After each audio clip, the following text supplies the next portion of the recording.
my dad, who was 48 years old and seemingly healthy, suddenly had a heart attack. But it turned out it wasn't just a heart attack. He actually had advanced stage heart disease and his heart was failing. And this just came out of like nowhere. I just remember that moment very vividly, like walking down the halls of this hospital and just thinking like about all these things that my dad had still wanted to do, but hadn't. It just felt really horrible to think that so many people live their lives like that. They're putting off all their goals and their dreams, their life now, basically. They're putting that off for some future that just might not exist. That terrifying moment gave me a great gift. It gave me this gift of urgency because I had just been made suddenly very aware that there's not a guarantee on how much time we all have to identify and take action on the goals and dreams that will matter most in our lives. That statement we all hear that, you know, our time is our most valuable currency or asset.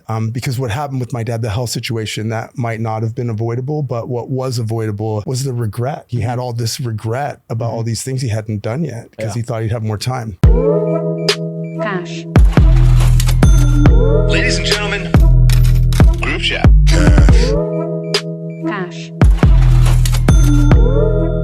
It's $1 trillion. Hot. All right, Kathy's, you know, we like to bring on friends of ours that have incredible lives, incredible stories, not just talk about, you know, how Tesla's shit in the bed, which we will talk about that later. Yeah. But we want to talk about, so an old friend of mine, Joe Huff, I think we met, I don't know, probably 15 years ago. At least. Probably through Peter Kim. Yeah. Wow. Yes. Yeah. So Throwback. So Peter Kim, for people who don't know, I went to USC. I was in the USC undergraduate entrepreneurship program. And the fall of 2001, I went to my professor, Tom Amalia, which we randomly referenced today. I said, the only college professor that ever made an impact in my life was this guy, Tom Amalia. And he started the entrepreneurship program at USC. And at that time, my friend and I, who became business partners, Andres, we went to our professor and said, we want to do something in apparel. Do you know anyone we could talk to? Introduces us to Peter Kim. Peter Kim grew up in LA, went to USC. So Peter Kim and Tony Chu had a brand at the time called Drunken Monkey. So if you're like OG streetwear from the 90s, that was a very popular brand. Early 2000s, really. Very popular brand. And we were just like in awe because they were like this cool up and coming brand. And Peter and Tony were like mentors, big brothers, and showed us how to party in Vegas. Nicest guys ever. Nicest guys. And by the way, we had no money, so we would coattail all their parties. For sure. Get free drinks and learned a shitload from them. And randomly, I saw Peter the same night I saw you a month ago with Dave and John. And so we ended up becoming good friends, and there was always a crew of people that like Peter and Tony used to curate, like a lot of like K-Town adventures, Las Vegas adventures, and we'd all go to dinner and, you know, wherever the night goes, the night goes. But it was all fun, really, really group of people and that's how I met Joe. And that was probably, I don't know, 10 plus years ago, easily. Yeah, because it was like Rob and There's probably times we met that we don't remember because Tony Chu and Peter Kim are notorious for having a good time. Yes, exactly. Those are the best parties that I never remember seeing them at. So my most vivid memory so they used to throw Creative Recreation and Hudson Jeans. If you're in the clothing industry and used to go to Magic, they used to throw a really big party, had like Excess or one of those nightclubs. I forgot which one it was. Yep. And DJ Vice would always DJ. The same DJs every time. Vice and I go back 20 some odd years. I'd be in the DJ booth with him. Vividly remember one night doing shots with Peter, Tony, Vice. No joke. 4 hours later, I was lying in the bathroom of the casino lobby. Just lying in the bathroom, in the lobby bathroom. Who found you? Some random person. He's like, hey, are you okay? I'm like, not really. I woke up, threw up, and walked into my hotel. And this is the secret to success in both life and business. So that's it for today, guys. No, before you get in the book, I want to say Peter and Tony are probably like two of the most generous people. Oh my God. That we've been able to like They have no reason to talk to us, engage with us. At that age, we provided zero value to them. And they were so generous and let us just like get in their lives, and enjoy a good time. But and to be fair, to go into Joe's story, he wrote a book called Experiential Billionaire, and it said, build a life rich in experiences and die with no regrets. That's Peter and Tony. Yeah, I might have learned some of that from them for sure. But we'd love to just dive into like how you got here and your story, because we ran into each other at a party a few weeks back, and you were telling me kind of your journey of the last couple of years, and I was like, oh wow, you should come on the podcast, and here we are. Yeah, thanks for having me. Yeah, life's funny like that, and the people that you meet along the way and those relationships that you have, like you never know like how instrumental those are going to be until you look back and go, oh my God, that's really what changed the course of everything. And that's definitely something that happened to me at several points in my life. I'll do the quickest version of the superhero origin story, as I'll call it. But I, starting way back when I was young, when I was a teenager, I had a rough adolescence. I got kicked out of high school. A lot of my friends at the time were struggling with that transition to adulthood. Quite a few of them were, it was addiction, or some were going to jail. Where did you grow up? I grew up in the suburbs in like Diamond Bar, Walnut. Okay. Do you know where that is? Yeah, of course. Yeah, so Ipe. That's Otani's translator from Diamond Bar. So this was before that time. I don't want to date myself, but this was before that. It was like a Stranger Things kind of era when I was growing up there, and I managed to see that what was happening with my friends, that's not what I wanted. And I didn't know what I wanted, but I knew it wasn't that. So I decided to try to take control of my life. And I managed to do like 2 years of high school in 1 year and get back into my regular high school and graduate on time with my high school class. And that doesn't sound like a lot to most people probably, but I felt like I graduated from Harvard. It was such an accomplishment for me to do that at the time. And I was just ready to take this like life victory lap. And right around that time, something happened that just changed everything. And that's my dad, who was 48 years old and seemingly healthy, suddenly had a heart attack. And, we rushed him to the hospital, like you would do, obviously. But it turned out it wasn't just a heart attack. He actually had advanced stage heart disease, and his heart was failing. And it wasn't failing off at some distant point off in the future. It was failing right then. Wow. So he was immediately put on the heart transplant list and given really low odds of survival. And we were kind of told to prepare ourselves for the worst. And this just came out of like nowhere. Wow. And I just remember that moment very vividly, like walking down the halls of this hospital and just thinking like about all these things that my dad had still wanted to do, but hadn't. Yeah. And it just felt really horrible to think that so many people live their lives like that. They're putting off all their goals and their dreams, their life now, basically. They're putting that off for some future that just might not exist. Yep. And I was just terrified. And that terrifying moment gave me a great gift. It gave me this gift of urgency, because I had just been made suddenly very aware that there's not a guarantee on how much time we all have to identify and take action on the goals and dreams that will matter most in our lives. And that's really when like my view of wealth started to change, if you want to call it that, where I started to really understand that statement we all hear that, our time is our most valuable currency or asset. Because what happened with my dad, the health situation, that might not have been avoidable, but what was avoidable was the regret. He had all this regret about all these things he hadn't done yet because he thought he'd have more time. Now, my dad's story has a happy ending because he did get a heart transplant, luckily, which is awesome. And once he got the heart transplant, it didn't solve all of his problems because he wound up out of the hospital and on permanent disability with a really limited income. And he found himself in this situation where he could do the safe thing and just stay by the safety of the doctors and the hospital and this tiny inner city apartment. And he was literally making like $700 a month. It was a pretty awful scenario.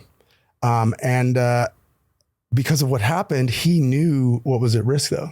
So instead he just changed everything and he decided to move to a small beach town in Mexico and redesign his entire life. And he created this new chapter that was just absolutely night and day different. He created so much value in this next part of his life. And I got to watch that. He learned how to sail, and he went kayaking and mountain biking and dancing every night, and organized sunset dinners on the beach and chess tournaments and all kinds of super cool stuff. Yeah. And for me, that had such an impact on me, because 18-year-old me was watching that and just going, what do I want to do? Yeah. So that changed my life, because it made me stop and think about the things that I probably would have put off until someday, and instead try to do them and take that risk and, get over those fears of failure and all that stuff. And that led me to moving from where I grew up, getting a bunch of new friends, trying to do the things on my list that, again, don't sound like much now to most people probably, but like I wanted to start a t-shirt company, and I did, and it failed miserably. I maxed out a credit card and wound up giving away more shirts than I sold. Yeah. That's most people. Exactly. But I had a lot of fun, and I learned and met a lot of people. And, I took that experience and just kind of built on that.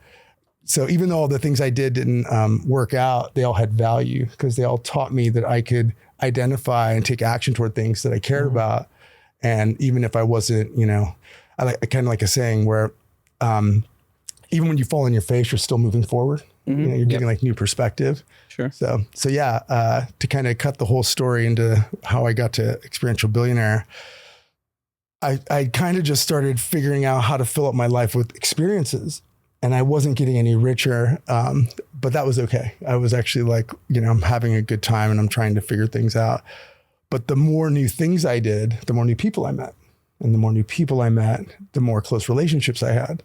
Because we all know, like, when you do something fun or interesting, we just started this off by talking about Peter Kim and Tony Chu and Robert Nand and people that, we spent time with, that we have stories for a lifetime. And those people, if you don't see them for 5 years, when you see them, they're like brothers. They're like that close. So I was building all of these relationships like that. And the more and more of those, the more relationships you have like that, the more people that you start to share your dreams and goals with. And the more people you share your dreams and goals with, the more likely it is that you'll be able to help each other achieve those dreams and goals. And that's more or less what happened to me. I actually was telling one of my friends at one point about the failed clothing line, and he was like, why don't we try it again? So we decided to start another clothing company. And that's a gross glorification of what we did. We took about $5,000 and got a tiny warehouse. And the only reason we got the warehouse is we wanted to build a skate ramp. And before we built the skate ramp, we got the clothing line started and got in a bunch of stores, and it was like, it wasn't anything huge. We're doing a few $100,000 or something. But Robert Nat actually called and said, hey, will you help me ship my first shipment of shoes? Yeah. Because you got this warehouse. And then he told a friend, and then they told a friend. And next thing you know, we built a logistics company, as you probably know, that over a decade. And that was a really crazy experience, because that experience just was born out of a friend that believed in an idea and a dream I had. And at the reason that that's such an important part of this book story is, after about 10 years, this failed clothing company turned into a shipping and logistics company with over 100 employees. But it was right around that time that I looked up and realized that a decade had gone by. Yeah. And I had stopped doing all these things that I wanted to do. I stopped filling my life up with all these experiences, and I was losing these friends and friendships, and my relationships were all suffering. And I had become so focused on making money and building the company that I had lost sight of why. And I was successful financially for the first time in my life, but my life felt bankrupt. And then that exact moment, a bunch of other things, my life turned into this very stereotypical country western song where my wife and I got divorced, my dog died, and then my dad, after 10 plus amazing years, his bonus round came to an end, and he passed away. And that just brought all those thoughts and feelings from the first time right back into focus. Like, what am I doing with my life? What matters? What do I care about? And it was funny, because there was something that happened at his funeral that really kicked off the whole next chapter and how I got here, which was a bunch of the people that were speaking about, a bunch of his friends from Mexico that he had met, that had become some of the greatest relationships in his life from all these experiences they had together. One of the things that they kept talking about, and he had talked the most about and been the most proud of, was a charity he started with only $100 to help kids that were living in an actual, it was basically a dump that they were living in a shanty. And he knew $100 wasn't going to change anything, but he knew that nothing wasn't going to do anything. So he tried. And he started that like right when he had moved there. And by the time he passed, they had already put hundreds of kids all the way through university because a bunch of other people saw him do it and they all got involved. It became a full charity. It still exists now. It's just doing really, really well.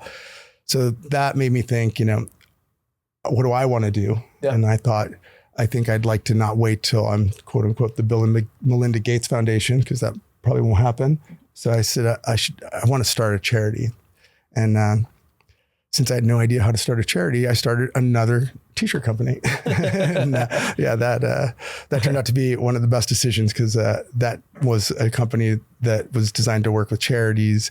That led to me helping provide clean water in places like Haiti and building schools in places like Guatemala. And we did cancer research and helped with animal shelters and things like that here in the States. And that led to my business partner, Bridget Hilton, reaching out and telling me about her idea to start a company to help provide hearing aids for people in need around the world that can't hear. And her and I started Listen, which is the first social enterprise in audio, where we sell headphones and speakers and use the proceeds to help provide hearing aids. And that company was, one of the best, worst ideas I ever had, because we had no idea that we were starting a company that was competing with Apple and Samsung and Google. And it's the kind of idea that you guys on this show would probably say, don't do that, terrible idea. Yeah. But we high-fived. We saw this video of this girl hearing for the first time. We're like, let's go to China. Let's make some headphones, and came back and bought a bunch of product and filled up the apartment with it. And literally, built a website, wound up getting featured on some shows. And 4 years later, we sold it to Beats for $4 billion. No, I'm just kidding. Actually, we did. That didn't happen. That would be amazing. That's exactly. So Beats actually sold to Apple. And we have a different kind of rags to riches story. We actually, about a year later, we wound up on the ground in Peru, giving a girl hearing for the first time on our first hearing mission, and getting to see somebody hear for the first time, like in this video we saw. And then since that day, over the last decade, we've been able to help give over 50,000 people hearing aids in 20 plus countries around the world. And it's just been this like incredible journey. And along the way, people always say to us, wow, you guys must be killing it, because of the Beats story, right? Like, because of that kind of assumption.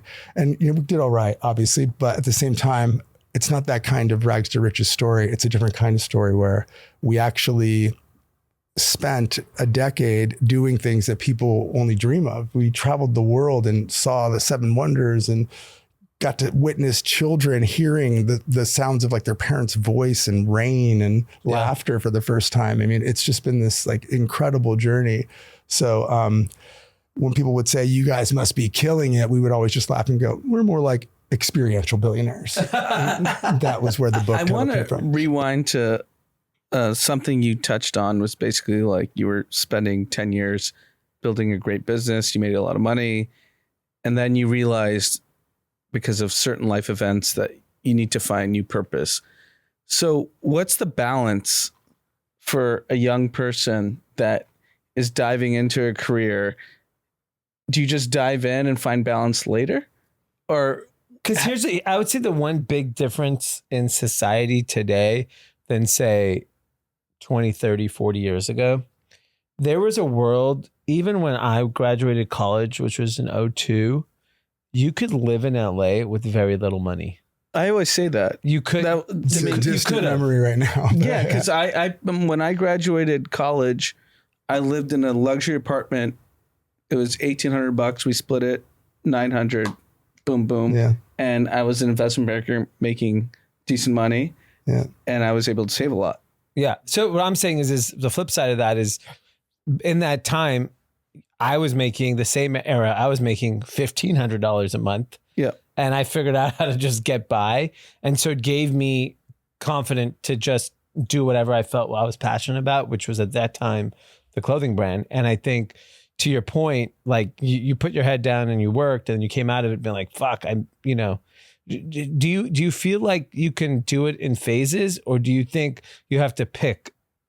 Yeah, so that's a great question. And first of all, just to clarify, I don't think it has to even be that. You don't have to, your passion doesn't have to be quitting your job or changing things. There's so much stuff that's right there, low fruit basically for the hanging that you can just, for the picking, that you can just identify within your current life. I think that people put off their even identifying or stopping to think about what they want to do because they think it's all, climb Mount Everest or stay in overwater bungalows or start a charity, but that it doesn't have to be that, the things that'll make your life feel more enriched and give you the momentum maybe to get all the way to those bigger things are all, smaller attainable things. And the reason I know that is we actually, in the process of writing Experiential Billionaire, we did a survey of over 20,000 people around the world. And we asked them what the most important experiences in their life were, what the most valuable things in their life were.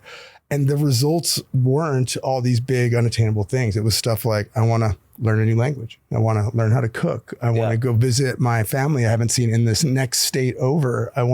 So if you can stop and start identifying things that'll make a difference in the way you feel about yourself and your life and start executing on those things, that'll lead to this feeling, kind of like my story of just like moving away from where I grew up led to me feeling like I could start a business and do things. Yeah. It's momentum. No, that makes sense. And I think that's like an education that people need to understand, that the basic things are actually the most enlightening, because it's not doing the fancy vacation and, doing all those things, which everyone thinks is the most,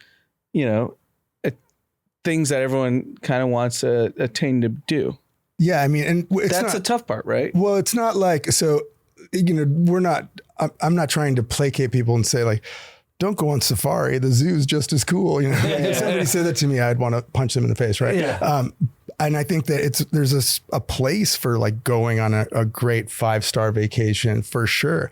But there's also a lot of stuff in between. So if it takes one person, and this is exactly to your point, Dee, like if it takes one person 2 years to plan their big trip to Italy and another person can just decide to do it next weekend because they can afford it, that's just how life works. But if that's a goal of yours, whatever your circumstances, you should start figuring out how to put on your calendar. And I'll give you an even more personal and more simple thing.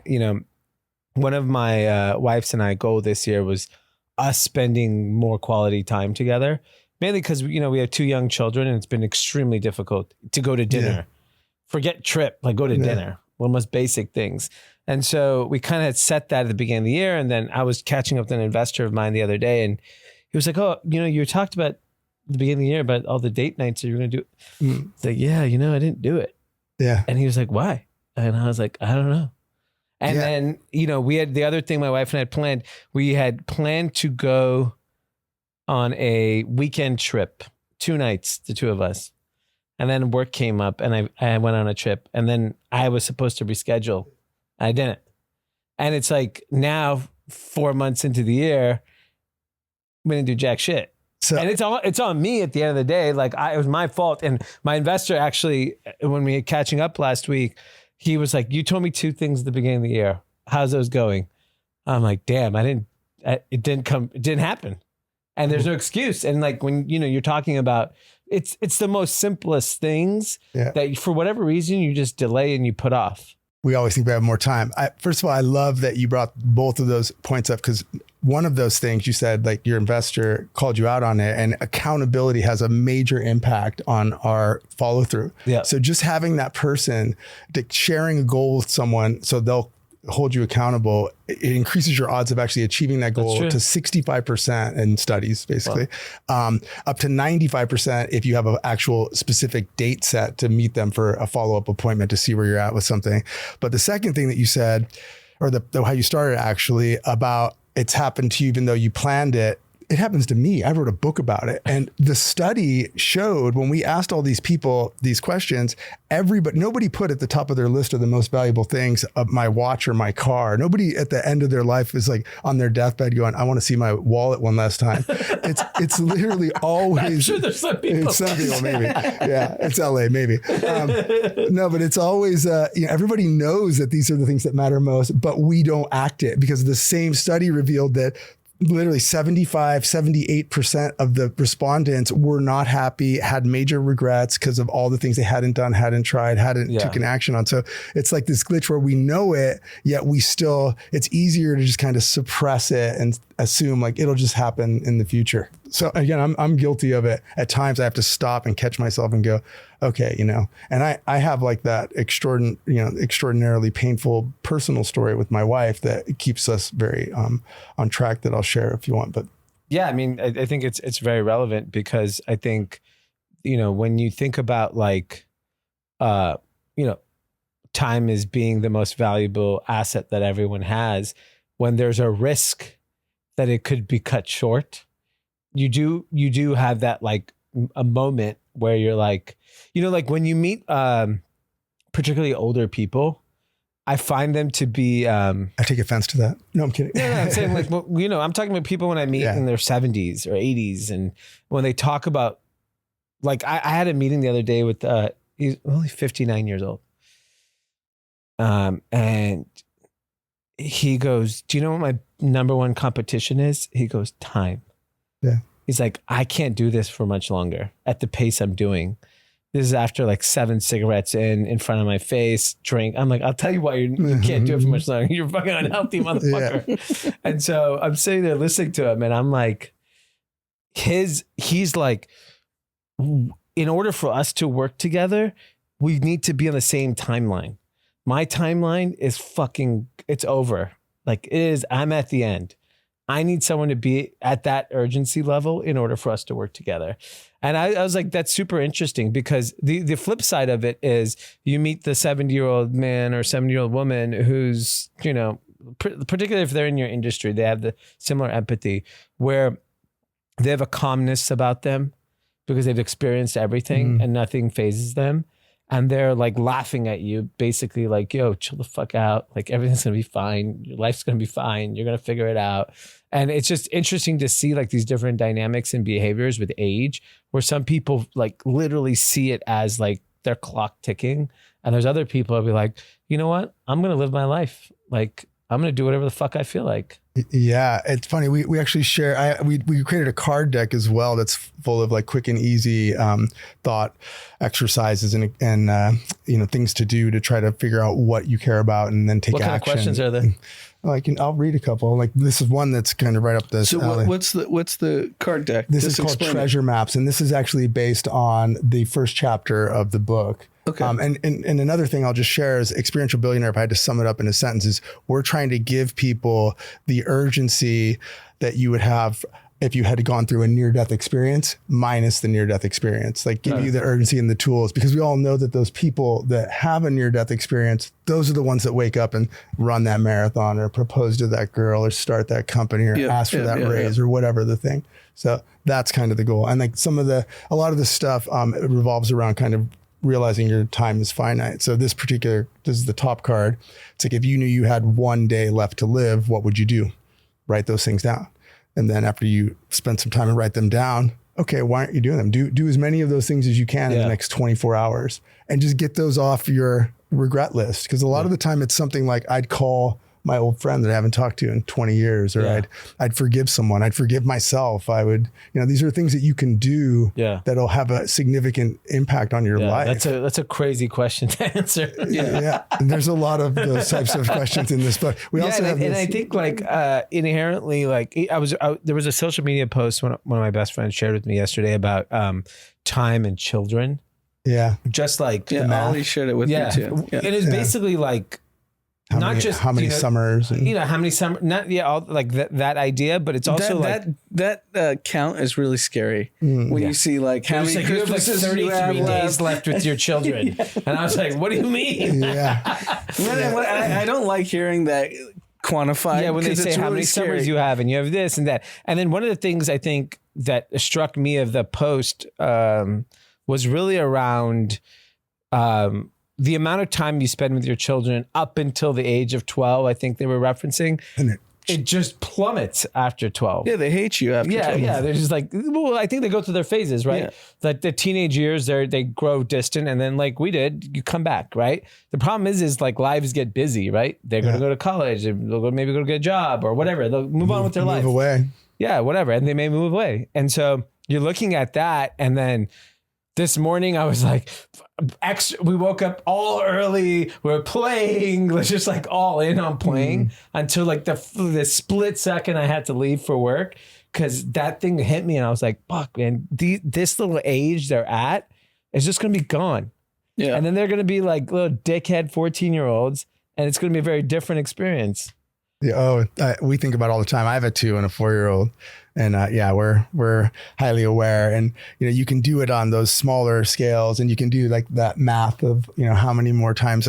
For instance, this is I'm sure, I don't know if you guys have seen the Memento Mori charts. So this is how many years of the average lifespan. So this is 78 boxes. So you take this chart and you fill out how many you've lived, and then you can see visually how many are left. I don't want to do that. That's kind of sad. Well, the reason you do it, so again, it's not that you're. I just want to really, really make this clear because a lot of people say this to me and they think that it's about fear and death, but it's not. It's about joy and life. It's about how do I get the most joy in this time I have left? And if I realize that that's how much I maybe have, I want to pack it with as much fun and amazing things. So it's not about being scared. It's about maximizing 100% joy. And I agree. And I think you can't do that if you don't think about it. Yeah, that's right? fair. I mean, I always, like when I look back on my 20s and 30s, I maximized every fucking minute. Yeah. Right. And now better or worse, I've like restarted my career. So I'm working more than I've ever done, but I have 2 children now and I'm married. And so like finding balance is like nearly impossible at this point.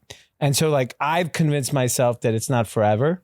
And I'm hoping that could be the case, but I could be dead wrong sitting here 10 years from now. And my kids are like teenagers and I didn't spend time with them. That could easily happen too. And I'm self-aware of it and I don't want it to happen like that, but some things, it's just like I'm all in now. So it's like, but at least that's in the back of your head. Yeah. Because you're thinking about it. That's like the most important step. Yeah. To acknowledge that that could happen. Yeah. And my wife basically brought me to that and she was like, shut the fuck up about work-life balance. You don't have any. Well, it's interesting because, sometimes like these types of, thoughts about, for instance, if you say, if you had 1 day or 1 month or 1 year left to live, what would you do? What would you do if you had 1 day left? In one month or 1 year, even that's not enough time to start a family, start a business, do all the, like actually build something. So you have to live your life, quote unquote, like you're going to die tomorrow, but not actually like you're going to die tomorrow. You have to still plan for the bigger, longer term things. What's one thing you would do if you had 1 day to live? Just out of curiosity, I don't even know where to start. I mean, just eat food or something. I don't know. Yeah, I mean, I think most people have the same stuff on their list. It's like, who would you call and who would you, hold or hug or spend time with or again, forgive, et cetera. So I think most people's are pretty attainable. There's a version of this also that we do that's kind of like the office best day ever, like what would be your best day ever? And then write out like this dream day and then try to create that day. So it's not so much about like, I want to say, hi to my mom or whatever, or tell my That's pretty cool. someone how much they meant to you. But what I was going to say is, those kind of things, I'll give you like that. Again, the personal story example I have is I wrote the book with my business partner, Bridget. And, again, the through line, the whole book is about life is short and uncertain. And it's important to make the most of every moment. We turn in the first draft of the book. This is, 2 years ago. My wife and I have a 3-month-old and a 2-year-old at the time. 2 weeks later, she gets diagnosed with stage 3 breast cancer, super aggressive, out of the blue, completely like she thought she had a blocked milk duct. And all of a sudden, and from Monday, it went from, you need to get a ultrasound to a mammogram to a biopsy to you need to start chemotherapy on Monday. And it just completely upended our lives. In the next 8 months, she went through 5 months of chemo and a double mastectomy, and everything went on hold, the book and all that. And it was just like so surreal and ironic to be given this like harsh reminder of exactly what we're trying to share with the world. And and my wife's story has a happy ending. She, got the double mastectomy and came back. She's cancer free. That's amazing. Yeah, and Congratulations. so she had it's been another bit of a journey since. She just finished her final surgery about a month ago. So she's all done though. Now we're just making sure it never comes back. Yeah. But the point of that story was that when we found out that her pathology came back, that the treatment worked, because up until then for 8 months, we don't even know if it's working. We don't know if my wife's going to survive. We've got these 2 young kids and all that.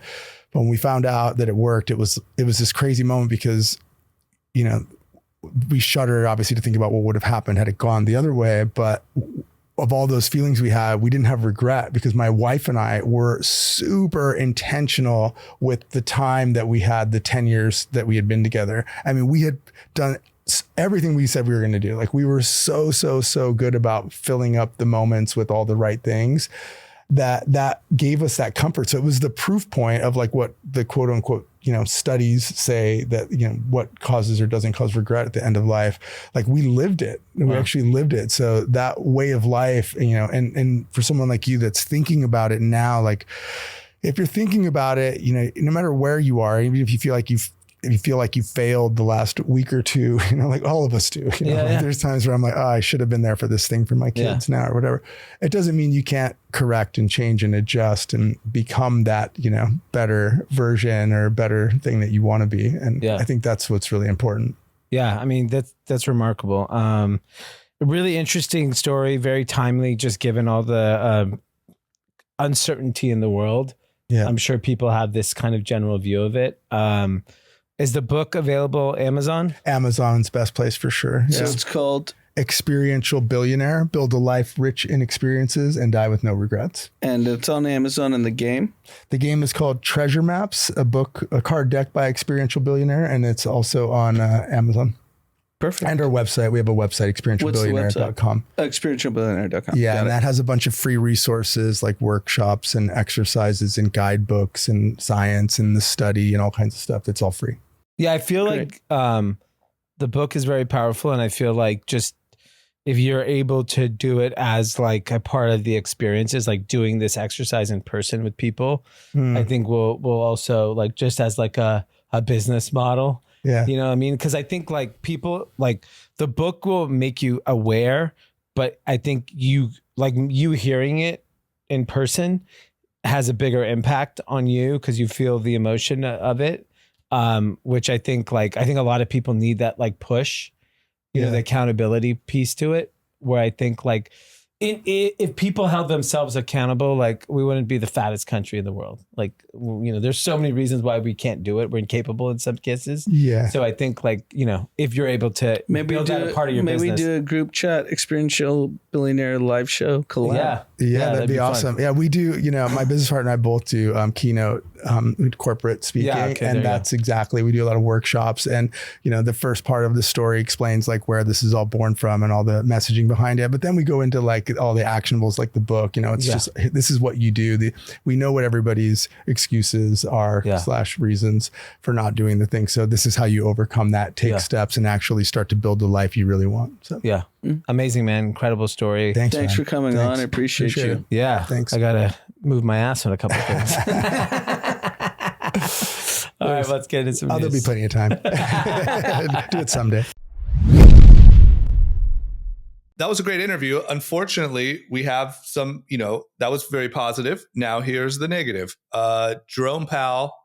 Jerome Powell's like the anti-motivational speaker. He's the bummer, and inflation is not going how we thought. Anti-motivational, I think it's just pure incompetence. But isn't it crazy? If you go back in time, there's a lot of things that's really fun to do, go back in time. And I will say we're guilty of this too, because if you listen to our like early vaccine pods, at least I have changed a lot. But like if you go back now, to say that inflation is transitory, nothing about it, when you know how much money you just pumped into the system, one of the wild, reckless things anyone can do. Think about that. And think about it, he did it every year, every quarter, every month for 3 years straight. just And it's being like you knew this was gonna completely happen. wrong. But it's not So- even like so this he isn't came like out- a guess. Like if you put all of this money into the system, there's going to be wild inflation. It's not like a guess. Yeah, I mean, I think the thing that you have to really go through are like what he said today or yesterday in his Powell comments of the summary of the Fed. Right. And the first thing he said, recent data shows lack of further progress on inflation. Number 2, inflation has introduced new uncertainty on whether the Fed can cut rates this year. Fed can maintain higher rates for as long as needed. Basically, no interest rate cuts are happening. That's fine. I don't care about that. But 2 months ago, he said rates are cutting. 60 days. Because you have to understand the Right. data in which these guys are using, it's a similar thing. It's either they're just committing blatant fraud, the United States government, or the government's data collection and data integrity is horrible. Or they're incompetent and don't know how to read the data. No, it's not that. Even if the data exists, Don't you how think do you they're have incompetent? 60 days? 60 days ago, they thought, okay, we're the start of the year. It's like, hey, we're going to have rate cuts. The markets were pricing in rate cuts in June, July, August. They don't And- want the party to stop too. They got to make the markets also, part of their job is to keep up and to the right. Right, but Not- wouldn't they just lower? You Wouldn't can't, they? because now the data, So if you think the data is fraud, wouldn't they manipulate the data and say there's no inflation? I think they tried. It's actually so out of control. Now, when you look at like the fact, and we shared about this in the last episode, that McDonald's is like 100% higher from 10 years ago. There's inflation. We have to accept it. Look, we've criticized Buttigieg and the transportation industry, or Secretary of Transportation. They couldn't figure out the ports. They couldn't figure out anything. Yeah, the Fed can't figure anything. The Fed has 80 PhDs that their PhDs should be revoked, in my opinion, because they've been wrong every quarter Right. for 3 straight years in the most important economic times that we've seen since 2008. Yeah, I agree. Sounds like a raise to me. Yeah, that's the problem. It's going to go that way. Like, who's giving PhDs to these guys? You can't Everybody. read data? Data? I mean, this Who's is, looking at we data? talk about, Come on. Who's looking at data? Who do you know looks at data? I mean, that's what these 80 PhDs are supposed to do. Nobody looks at data for fucking anything. The Federal Yeah. Reserve is the most incompetent portion of the consumer-facing government we've seen. I mean, think they're all- everything's incompetent. They might be all incompetent, but this affects trillions of dollars daily. Yeah. Because here's the problem, Anand. What is the punishment? So this is horrendous work. If this was a privately owned company, the company would go bankrupt. Everyone would lose their jobs. But in this case, who's going to get punished? What's funny is I have so many like super smart friends that say, "Oh, looks like the Fed got it right." What did they get right? What did they get right? What's Because their the point? market's up. You don't. Because they thought inflation was going down, and they were like, "Inflation's going down, market's going up, rates are cutting." That clearly just got reversed 2 days ago. No, Right. you have to understand. But the market's in the shitter, D. What are you talking You may about? not understand how the market world going works. The Stock rich, market, yeah. Yeah, the I know, rich only care about the stock market going up. And they want rates down. I know, but like if the market keeps ripping, the Fed got it right. They don't like to borrow at 5%. They're borrowing higher. So Yeah. But I think that's 5 plus why- 100 basis. I think that's why the government's so incompetent, because the market is ripping in spite of them being so wrong, not because of. Yes. I mean, They can had get this, it wrong. What's like- going to happen? They're just going to have more employees this time next year. No one's getting fired. No one's getting get punished. another 60 dumb PhDs from Stanford and Harvard Yeah. and get wrong even more. But the market's shit right now. You're talking about like the last year and a half? Is that what you're Yeah, talking about? last like 6 months, kind of 18 months. Markets But ripped. Last year ripped. But Right. we do have hope. Tesla just slamming employees, 10% fired. Bye. 14,000 people. That's good.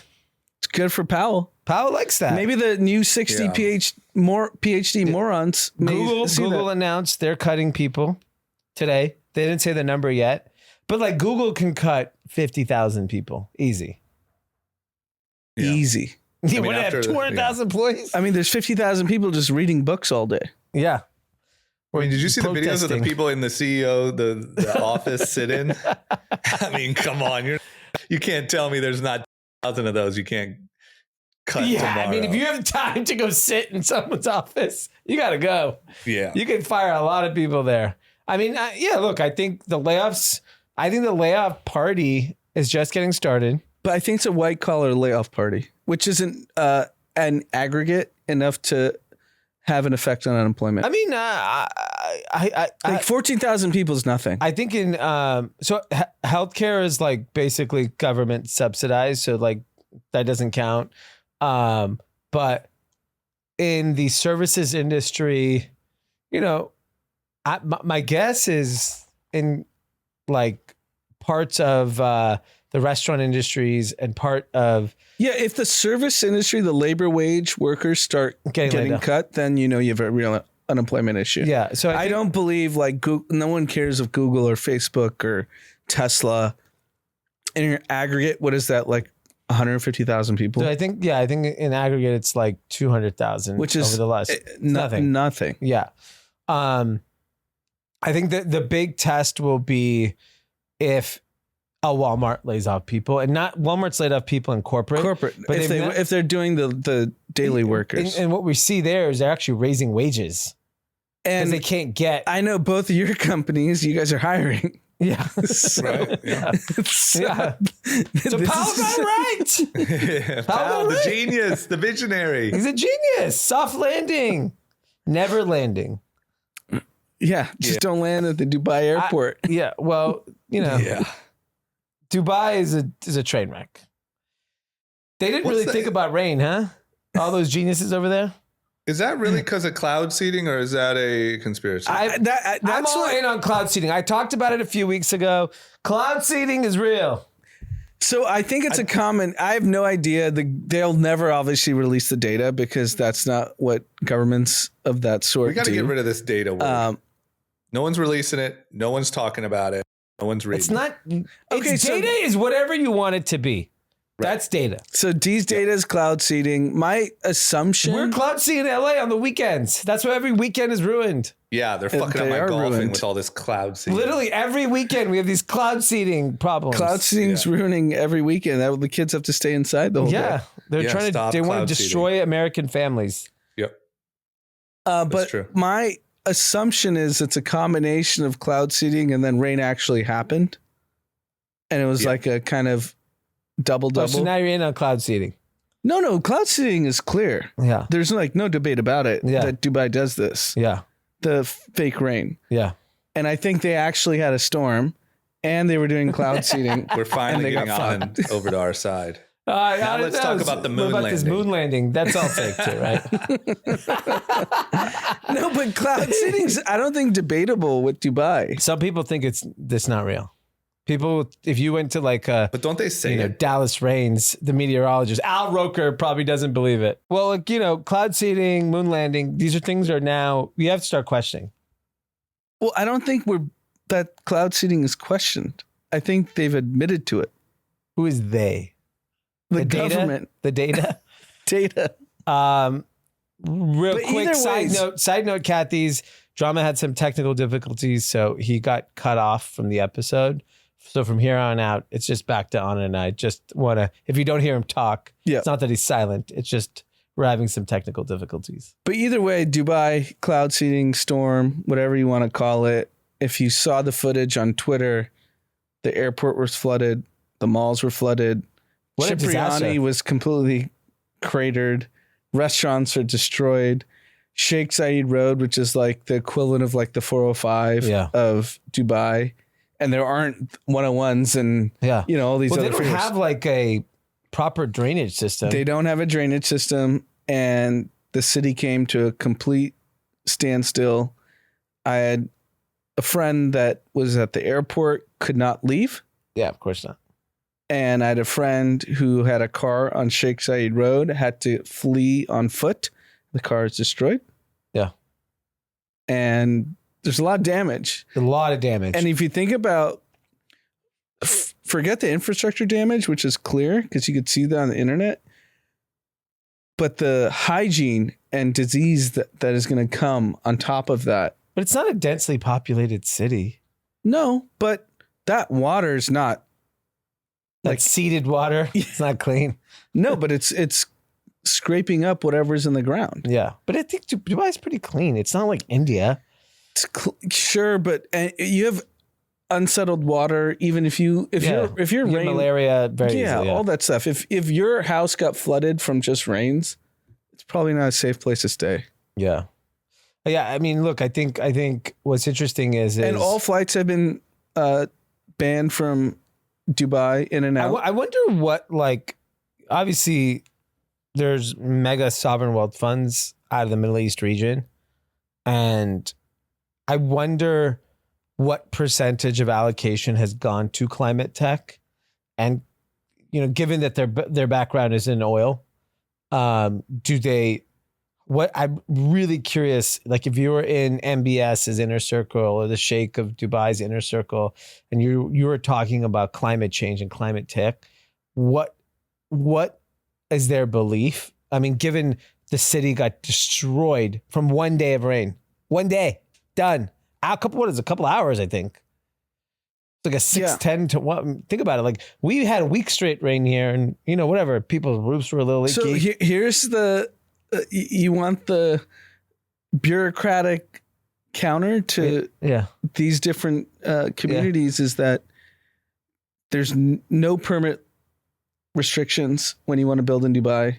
You pay money, you got to build your building, build your freeway, whatnot. In America, environmental studies, everything's impossible, right? Like, well, more so California is impossible compared to Texas. Maybe, sure. Yeah. But like the subway from downtown to Santa Monica, it's going to take 10 years. Yeah. Well, it took 40. No, but it started only a few years ago. But it was in plan in the 80s. Yeah. But my point is, from when it actually starts getting constructed, they actually have fail safes for all these different scenarios. Yeah. So everyone complains about the American bureaucracy and American like restrictions and permitting, and sure, it probably should be better. Yeah. But in the long run, we had storms all month and everyone was fine. Yeah. You had minimal damage. I don't know if we had damage. Yeah. There were a lot. I know a lot of people whose roofs and this. But that's it's a minimum damage. Minimal damage, sure. Not lives were affected. No people weren't dying. Yeah. People weren't losing their cars. Yeah. The airports didn't stop. No, nothing stopped. Everyone was still at Delilah. I think we keep retreating to the fact that for all the faults of America. Yeah, you can't go anywhere else. You can't go anywhere else. Yeah. And you have a close friend, that we both know very well that you recently moved there. You got to be questioning. What am I doing here? Right? Like your first year, you have to have a little rain, place shuts down. It's kind of insane. I mean, it just shows you the infrastructure of most of the world is. But that's why we pay our taxes at the rate we do. Sure, there's a lot of waste. Yeah. But guess what? We get to go home, take our kids to school. Yeah. Bring them home. They get to go to baseball. They get to go to soccer. You get to watch the play-in. Yeah. It's great. I'm a big USA guy. Yeah. USA's undefeated. Yeah. And it also comes from an investable standpoint. I've said this a million times. This is the only country stock market you can invest in. Yeah. If you need to invest $1 trillion, there's nowhere else. Nowhere else. We just saw it. Yeah. The Middle East was supposed to be the godsend. Yeah. The city got destroyed in 6 hours. Yeah. Doesn't really give. God forbid that seating works. Yeah. All right, moving on. The other big piece of news that I thought was really interesting was we've been talking about sports a lot on the pod. We always talk about how the NFL is just like untouchable. The NBA set all-time records for attendance and sellouts this season. I fascinating because the narrative is that NBA and basketball is irrelevant, and maybe it's less interesting from a television perspective, but the interest in the sport is greater than ever. Mm-hmm. What's interesting is, I would say, even taking a step further back, is anecdotally, when I go out into the world, it feels like young people like are less interested in sports. And then, so it makes me think, why would the NFL have a higher rating? Why would the NBA have such a higher rating? Then I realize that is very much our bubble where sports is not relevant, right? Like if you took West Hollywood, Beverly Hills, like I went during the grade 8 on like a Thursday night, or Sweet 16 Thursday night. I went to Cantina Frida in Beverly Hills to watch games. Great TVs, great atmosphere for a sport, right? There was like 8 people watching. 8. And there's nowhere in Beverly Hills to watch sports, right? Yeah, It's not like that is the best place. And it was just shocking. I was just laughing at my friend. I was like, no one gives a fuck here about sports. And so I think I always keep thinking, oh, sports are irrelevant. And then I ran into, I had lunch with a friend yesterday, and he was telling me his kid's in club this, club that, club water polo club. And so like sports is still extremely important in America. It's just an LA thing that it's not as relevant. Yeah, I would say, because record attendance.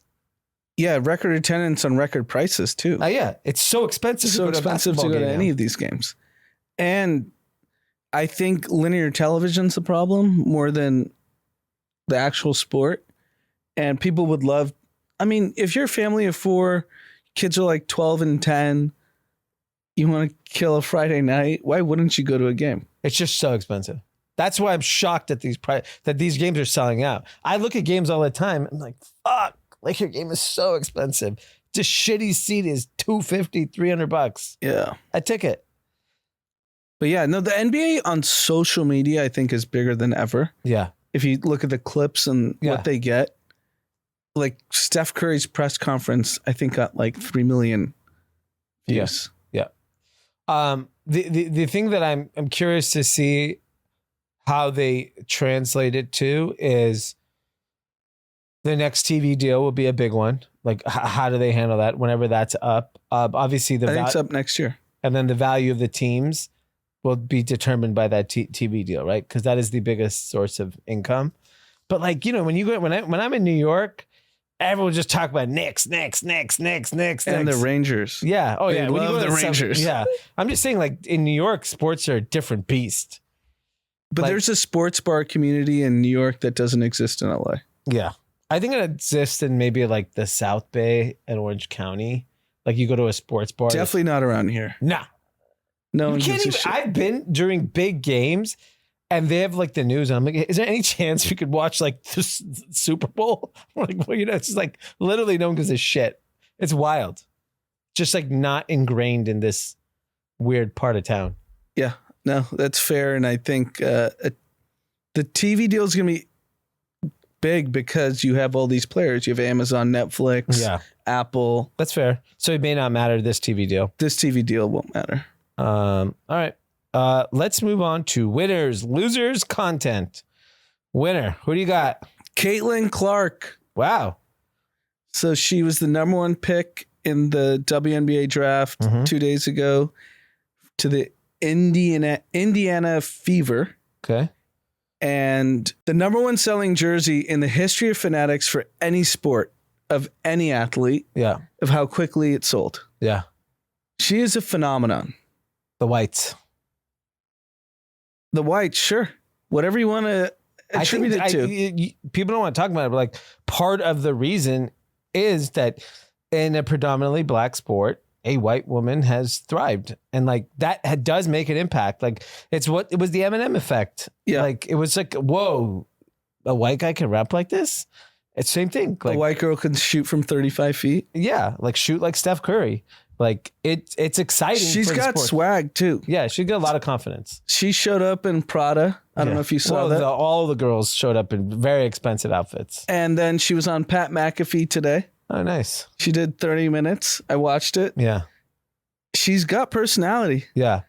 She's not like, doing the like, yeah, I'm just happy to be here. Like the Scotty Scheffler. She's not doing the Scotty Scheffler. Yeah, she's like, I'm going to come and dominate these chicks. And because Diana Taurasi was talking shit about her. She had the worst comments to say about, wait till she plays grown women, not 18. And then Pat McAfee's like, what do you think about that? Yeah. She goes, hey, it's a competitive sport. Everyone's got to compete. And she didn't back down. No. And then she said she's going to be a weekly guest on the show. Wow. When does she have time for this? I don't know. How does this guy have all the guests? Because he's in Indianapolis. Yeah. Yeah.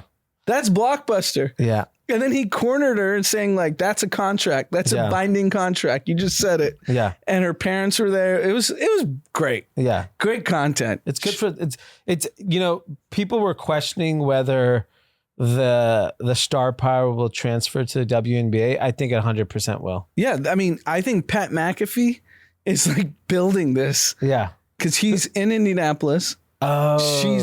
That's where they film. Yeah.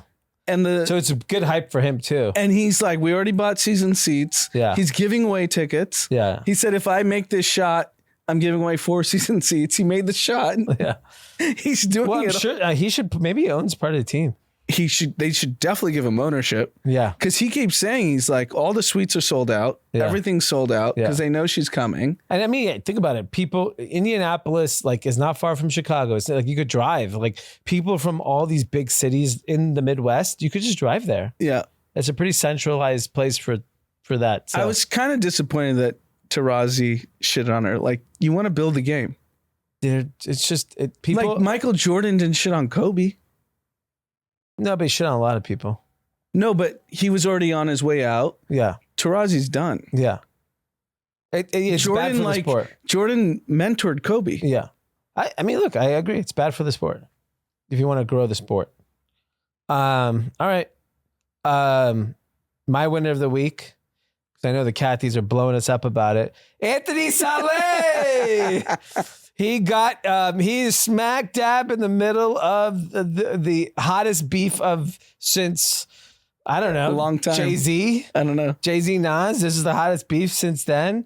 Connection to that. And he, so Anthony is obviously a good friend. If you listen to the pod, Drake posted him because he manages Kendrick Lamar.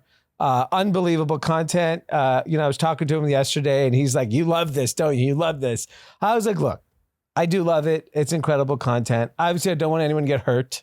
I'm not, I don't want anyone to get shot. You said you're willing to get your face punched. I said I was okay if I was involved in the conflict and I got my face punched. I do not want to get shot. That was my caveat. I think face punched and you're involved with like a hot beef is okay. But I think if you you go to Deepak, get some reconstructive surgery. Yeah, give me a new nose. Give me a new face. I'm okay with that. It's great. It's incredible. It's incredible for the genre. I think rap hasn't been this interesting in so long. And it's like the heavyweights of rap. It's Kendrick, it's Drake, it's Future, it's J. Cole. Everyone's going to get on it. The one problem I have about it is the AI shit is driving me nuts. I don't like these like people ruining the battles with like these fake AI releases. That AI should stay out of rap. It's very annoying. How are you going to do that? I don't know. We need to develop our beef.ai where it recognizes that this is an AI song and immediately disqualifies it. Because everyone starts listening, Travis Scott dissed Drake or whatever. And I was like, well, this is not even real. It's fake. But it's great. Unbelievable content. Yeah. Fair. All right. You're a loser. Jonte Porter. Poor guy. Lifetime ban from the NBA for player props. What a way to go down. At least he was betting like big. Okay. It was like 3 rebounds, 2.5 rebounds. That's what he was accused of, tanking games. And, he needed an interpreter. Yeah. It's highly recommended that I think all people of success Just should get have an an interpreter. You should say like, yeah, I can't, No inglés. don't even say anything. Yeah. Because I mean, if you think about porters, like lifetime ban to me is ridiculous for that. Ridiculous. I think he should be suspended for the season. Dude, there are known violent crime offenders playing professional sports. Are we in a society that says betting a game is worse than beating the shit out of someone or killing someone? What kind of nonsense is I this mean, shit? OJ was released. Yeah. Acquitted. Glove didn't fit though. But yeah, I think it's ridiculous. And I think this is a real big problem with Gambling is part of the game now. So what do you expect? Here's the problem. This is ridiculous. It's ridiculous that the NBA is doing that. I think it's completely stupid. And the problem with legalized gambling is I think illegal gambling through books was a much better product than legalized gambling because there was friction. You had to go find a book. Yeah. You had to really want to do it. And you knew the risks. You knew you had to pay. You had a credit line. And now anyone can go on FanDuel or DraftKings in the 32 or 40 states, whatever it is, that are available and just be reckless. Yep. And I don't think that's smart. Yeah. Just keep it off like illegal weed's better than legal weed. Yeah. Right? Cheaper. It's cheaper. It's a profitable business. Yeah. Selling it. Yeah, it definitely is. Yeah, that's fair. My loser is inflation. It ain't coming down. Another article I read today. Airline executives predict a record summer and even more demand for first class. That's great. I mean, this is just ridiculous. Similar to what Joe Huff said. Everyone's experiential billionaire. Everyone is an experiential billionaire. I literally think, and we've said this 1,000 times, COVID unlocked a feeling of urgency. Yep. And basically said, oh my God, everything could be taken away from me. Fuck it. We're all going to Italy. We're all going to Capri. We're all flying first. Everyone's flying first. You think every grandparent's just flying everyone first class? Yes, I do. It's ridiculous. First class is demand. Look at this. This is Delta Airline. Demand continues to be strong, and we see a record spring and summer travel season with our 11 highest sales day in our history, all occurring this calendar year. This year, when everyone's talking about a recession, this soft landing, this is the data that JP needs to see. You cannot cut interest rates. You absolutely cannot. You have to. You cannot. What? It'll help you I know, but it's just not the right thing to do. So now you're staying on moral ground to hurt your own, I'm in moral ground. hurt your own wallet? Yes. Good luck on the next round if he doesn't cut rates. Well, I just have to raise it before the election. That's the deadline. All right. What do you have for content? Content. I guess next week's the NFL draft. It's one of my favorite times of the year. There's just so much speculation. Draft day. Who's trading what? Yeah, it's exciting. And Bill Belichick is going to be on a live broadcast with Pat McAfee. That's hot. But the draft's on NFL, right? No, it's on ESPN. That's going to be the main one. Okay. But he's got his own side show. And Bill Belichick just got shit on by Kraft today, so yeah, it'll be good content. Belichick said, no, Bob Kraft. Sorry, yeah, Bob Kraft shitted on Belichick to the Falcons, saying, he's arrogant guy. He's a snake or whatever. Yeah, it'll be hot. Good content. And that's why everyone hated the Patriots talk. Yeah, that's great. All right, I like it. My content is the final episode of Curb Your Enthusiasm. I finally watched the whole season. If you are a Seinfeld fan, which I can't talk to people who are not, the ending of Curb Your Enthusiasm is literally the ending of Seinfeld. They did a courtroom? Yes. No way. And they brought everyone back.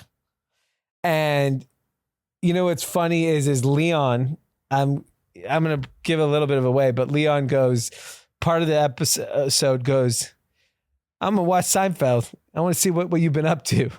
Basically, he's never seen Seinfeld. And then so he's giving his feedback on the show throughout the last episode. And Jerry's in it. Seinfeld. Jerry Seinfeld's in it. And the ending is so fucking good. It's just like, I can't stress, as someone that like grew up watching Seinfeld, it is the greatest show ever made. And Curb Your Enthusiasm is like the greatest sequel to that show. It's just like an incredible piece of art. And I'm just like glad I got to live the ages I got to watch it too. Like Curb at my age was important to watch it. And Seinfeld at the age I watched it, loved it. It's great. All right, Kathy's, that's it. Do we have shout outs? No, I have a shout out. Okay. My new brand, Are You Well? You're a t-shirt guy now. Yeah, I'm back in the schmata business. areyouwell.ai. We're live. You got a code? We will have a code, Oh, but right now it's full price. You need a code. And we'll be launching with a high profile retailer very soon. Okay. With So the code? get in before. With the code? We'll get a code. Just buy Everyone has price. to give a code. Everyone comes We're with the code. startup. You can't have codes. I ask every single person here for a code. I think I'm giving free content 3 hours a week. You don't need a You code. want conversion, you need a code, bro. areyouwell.ai. Pick up a crew neck or a hoodie or a mug. Okay. All right. Go do that. And then we'll see you here back on Sunday. And then check out our newsletter. It's popping. He's doing a great job, Sean. So if you haven't signed up, just head over to our Instagram. The link will be there. Sign up. It's a full, really thorough recap of episodes and exciting things happening in the news. All right. Ciao. Peace.